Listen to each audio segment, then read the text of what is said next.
Okay, this might be a very short one because I am slowly losing my ability to speak. Um, Hopefully, it won't go away completely.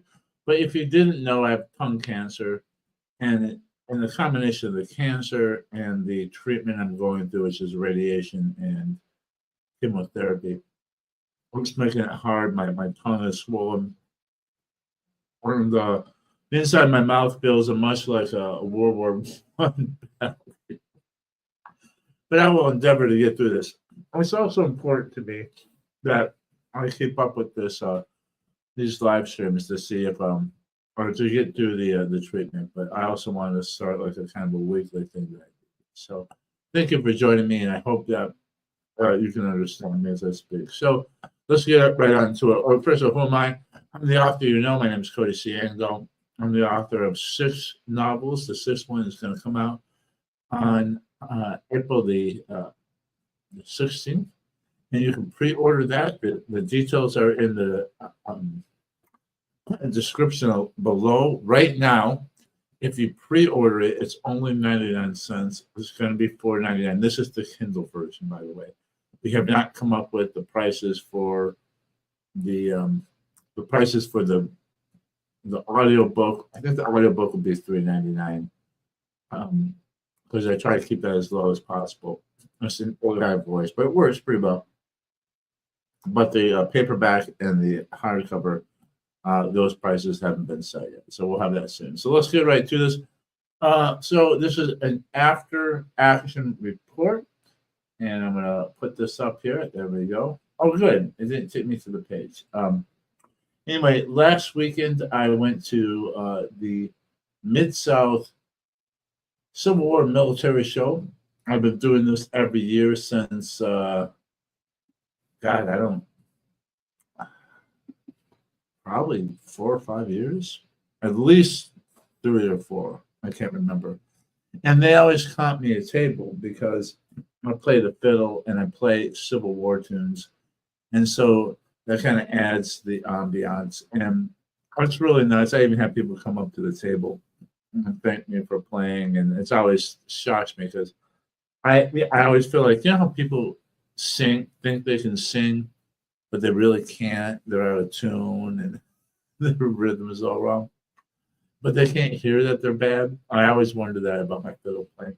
But people seem to like it. So I'm really happy for that. And sometimes they tip me, put out a tip jar. So this year, because of my cancer and everything like that, and that I'm kind of weakened right now, I've lost about 30 pounds. I'm fatigued. My mom flew down from Michigan, and she came on Thursday, stayed the night, and then Friday morning she took me to my radiation treatment, and then after that we drove down to South Haven, Mississippi, which is just south of probably about a half-hour drive, or maybe even 20 minutes from downtown Memphis. And we went in there Friday and did the setup, and it was open from 1 to 9. And sometimes you get a few people come in on Friday. It was mostly just the other vendors, and I didn't sell any books that day. Sadly, because most of the people who have bought my newest book isn't out yet, so I had the exact same books I had last year. Having a new book available makes a big difference because there was a lot of people that were there that had bought all 5 of my books. And because I didn't have the new one out, there was no reason to buy anything else for me. So Saturday was a better day. I will say the overall attendance was down a lot. I would say the amount of vendors was, I wouldn't say, I mean, we still filled that floor, but I feel like there wasn't as many as usual. But it was still a pretty good show. So I sold 8 books, which is not a lot. I always say if I sell 1 book, it's worth the trip. But this is what really gets me. This is not the first one I sold, but it's really interesting. If you try to please everybody, you please nobody at all, right? You hear people say that. My goal when I write, really to satisfy the 12-year-old boy that I used to be, that I still am very much. When I was a kid, I was very much, I loved swashbuckler movies. I literally would say at 12 years old, I would say that I was born too late, that I wanted to have lived in the age when men walked around with swords on their hips. I mean, I had a very romanticized idea of what the past was like. And so when I sat down and started writing my first book, and with every book I've written, I keep that in mind, that wonderment and that desire for action, adventure, and romance in an age where men were honorable and wore swords. And so, even though my books are adult books, they have swearing in it. There are sex. I would say there are sexual scenes in them.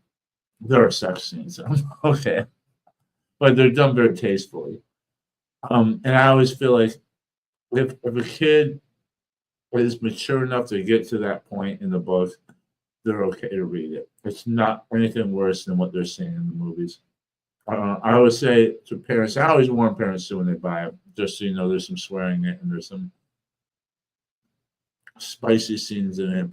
I, but the measure I always use is it's about the same level of Catcher in the Rye. So anyway, let's get into this article. It's not really a long one. I'll just make sure I have the right thing up here. Okay, right.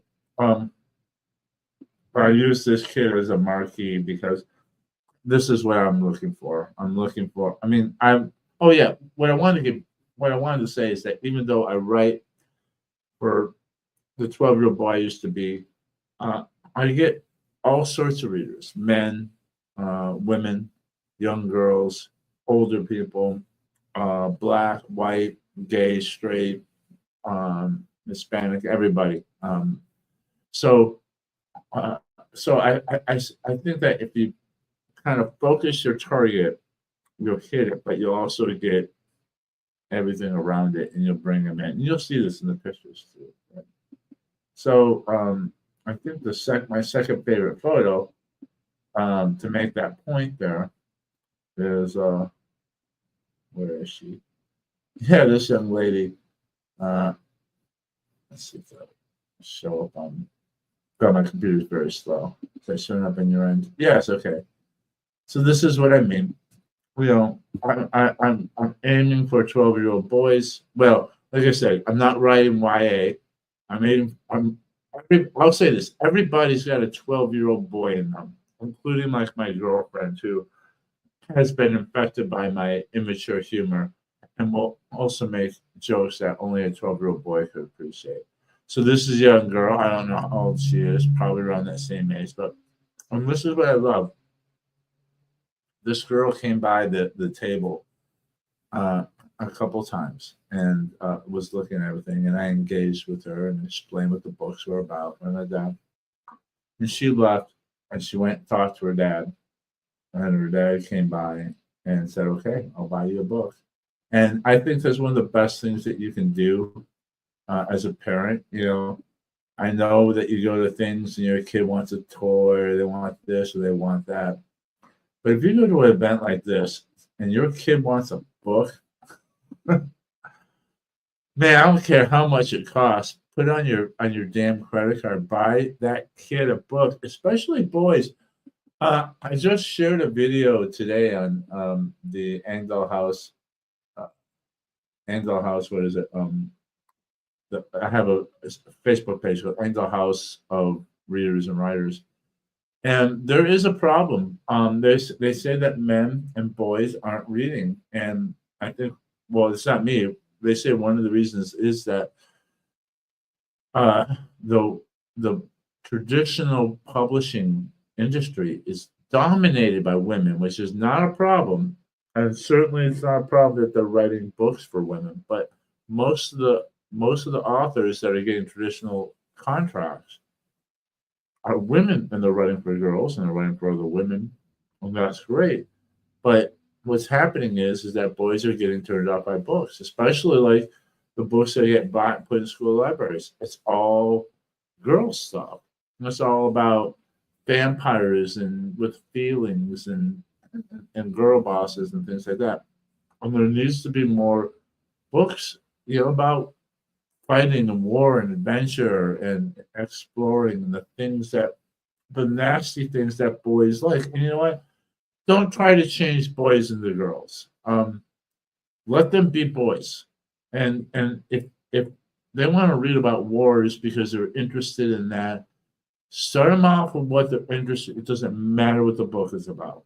Now, if they want to read girl books, that's good too. Whatever it takes to get them reading, get them reading, and then they'll go from like me. When I was a kid, I remember I read a lot of books, action and adventure books that were took place in the Vietnam War, and I moved on to read like serious literature and other things. I mean, I still read about war too.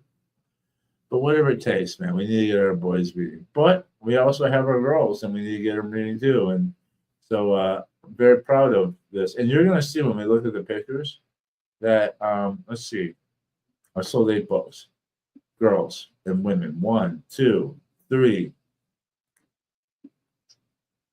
4, split right down the middle. I have 4 women and 4 boys all reading my books. Okay, so here's my little write-up.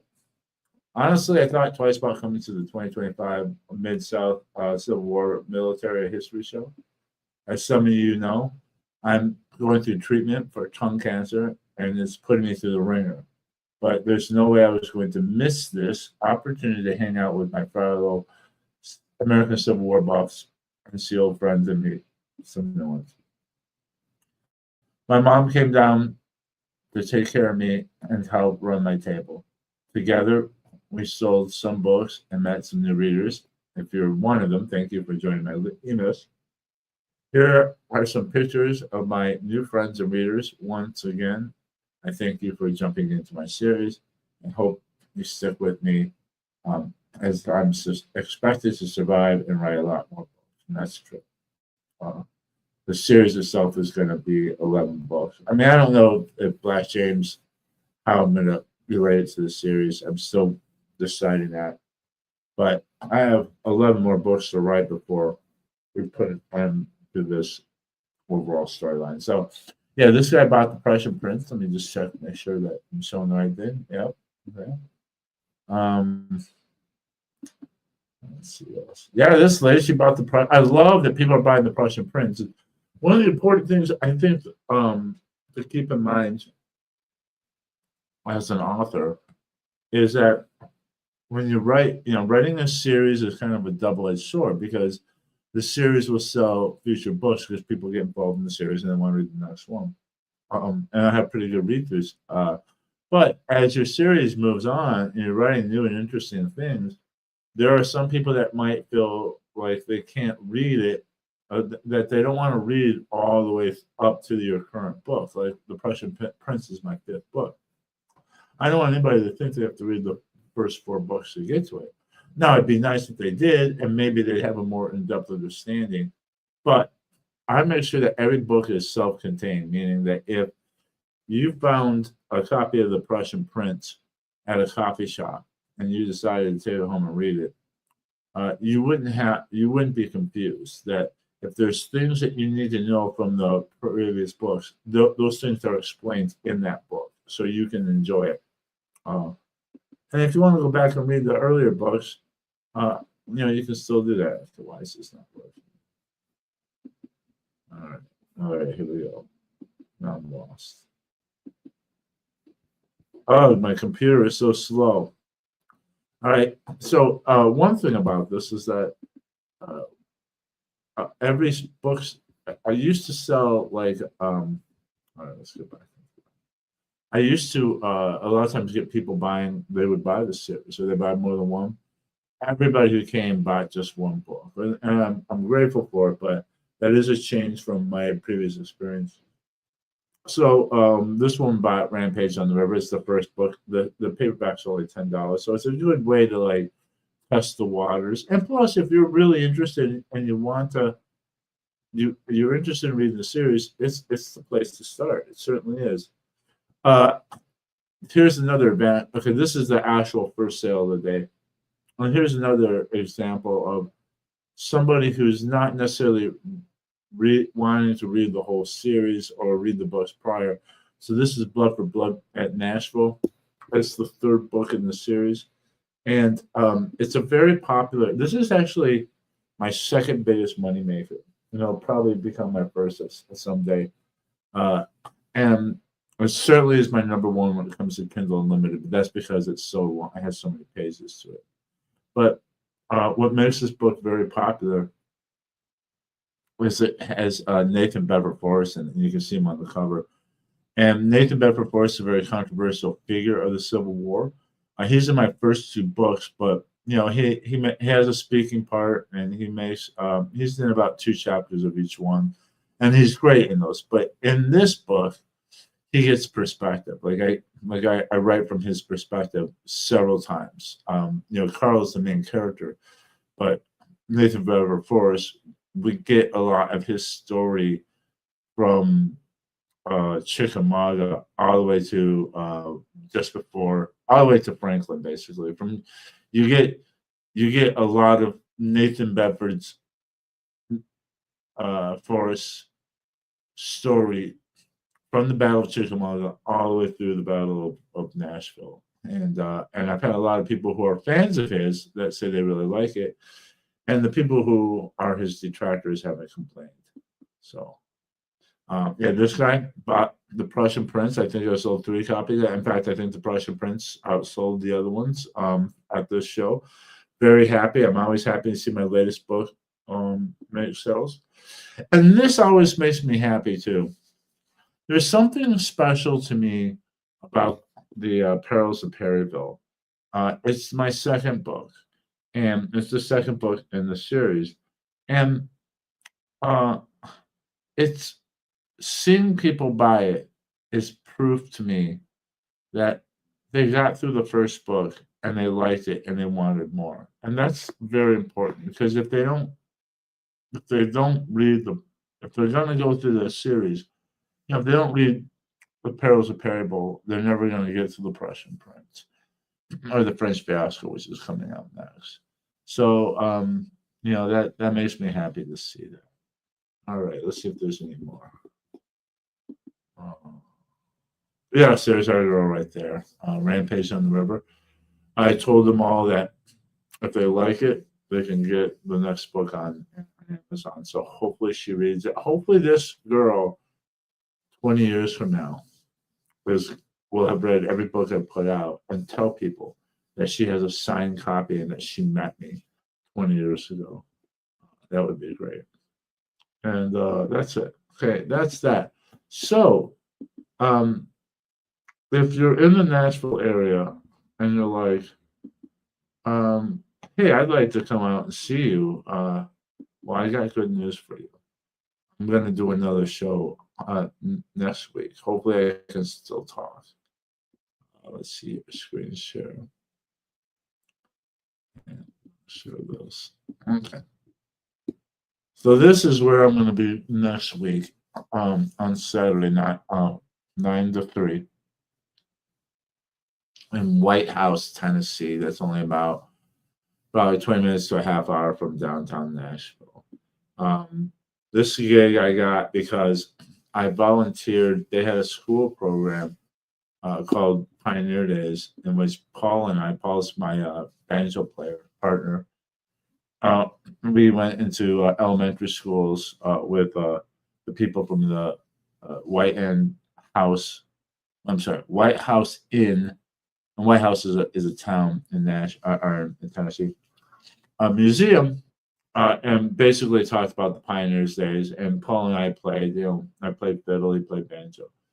And so they had this, and I got invited to be there, and they were going to give me a table. And because it's military munitions, I'm very cautious about where I wear my Union uniform, because a lot of people down here in the South had ancestors that fought for the Confederacy, and they think that because I don't want them to think that because I'm a Yankee that I'm slanted towards that the books are biased, that the books are going to just drag their ancestors the most, but they don't. I always say heroes and villains on both sides. But this one, because it's a military show, I'm gonna wear my union uniform. I think it'd be appropriate. And let's see if there's any. Do they have an address on here? They should. They need to have the address there. Let's see if we can go to their page, find the address there. Here's the White House Museum. And let me just make sure that's still showing on your end. Yes, okay. So here's the White House Museum. That's what it looks like, Museum Visitor Center. They got a replica of a stagecoach. Isn't that cool? And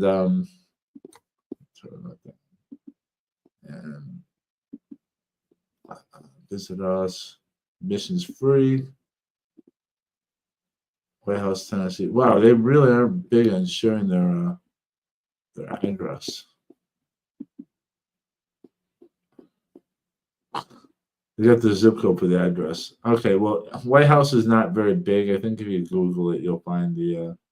Really, man, there's nothing to tell you where it is. It's in White House, Tennessee.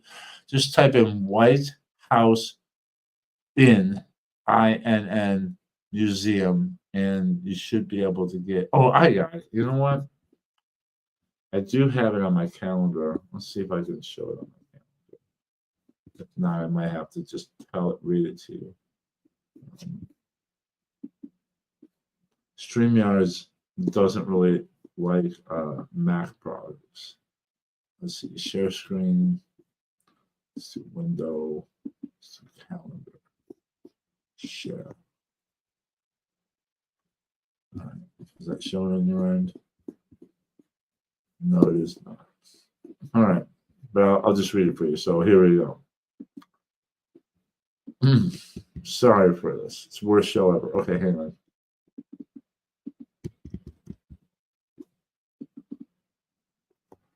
All right, it's at 412 Highway 76 East, White House, Tennessee 37188. So it should be pretty. It's right on the main strip, so you should be able to find that. So that's it. I'm not going to keep you guys any longer. The Prussian Prince comes out April 16th. If you're a Kindle reader and you want a special deal on it, it'll be only $1. And by the way, yes, I do run 99cent or 99 pence specials on my books. The newest book I don't. I wait till the pre-sale of the next book before I start discounting the first one. So or the last one. So the last one will be $4.99 and it'll stay at $4.99 for at least a year. So if you want to get a good deal on that, you get it for 99 cents. I suggest doing the pre-order. And the reason why I do pre-orders is because I'm trying to build some momentum into the release. So that's it. I love you guys. Hopefully we'll talk next week. We'll see how I'm feeling. I almost wasn't going to do this one, but I'm trying to stick with it and get through it. Don't worry about me. Next week will be my last week of treatment, and then we're going to wait a couple weeks, and then they're going to look at me, and they're going to see if they killed the cancer. Okay. Oh, so my spiel at the end, I always say, but it's true. If you have an author out there that you'd like or even love, whether it's me or someone else, make sure read the books and make sure to give them 5-star reviews or as many stars as you are willing to give on Amazon and Goodreads. And you don't have to write as extensive of reviews as I do, but if you just write loved it, couldn't put it down, that's good enough. It really helps us in the algorithm. As far as this, we'll probably do an after action report for the White House and military munitions show. And I'm reading John Della Rosa's The Stars Entwine, science fiction, or more like space fantasy. I'm really enjoying it more than I thought it would.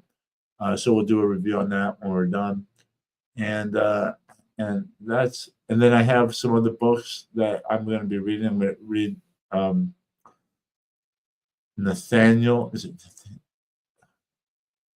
Daniel? See, Nathaniel's the general. Daniel Green is the author, not the Daniel Green of fantasy and controversy fame. This is Daniel Green, who writes a Civil War series of the Northern Wolves. I'm going to read one of his books. Then I'm going to read my friend Lloyd. I'm bumping him up, Lloyd Elmore Jr. He wants me to read Malcolm's Bridge, and he's sending me a copy, so I'm going to do that, and then we'll see what happens after. All right, I love you guys. Take care. Talk to you soon. Don't worry too much about me.